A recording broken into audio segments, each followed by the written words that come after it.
మరి ఇన్ని మనం చూస్తూ కూడా మీరు మళ్ళీ అప్పులు చేస్తుంది, మళ్ళీ మనకి కూటమి ప్రభుత్వం ప్రజల మీద భారాన్ని మోపుతుంది అనే మాటలు ఎలా మాట్లాడగలుగుతారు?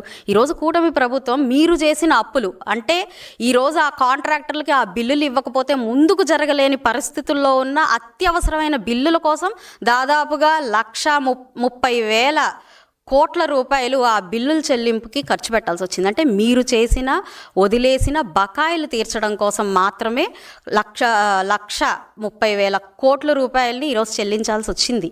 మరి మిగిలిన 1,30,000 కోట్ల రూపాయలకు కూడా ప్రతి ఒక్క ఖర్చుకి ఈరోజు అసెంబ్లీ సాక్షిగా మరి మన ఫైనాన్స్ మినిస్టర్ గారు పయ్యావుల కేశవ్ గారు ప్రతిదానికి ఒక సవివరణ ఇవ్వడం జరిగింది.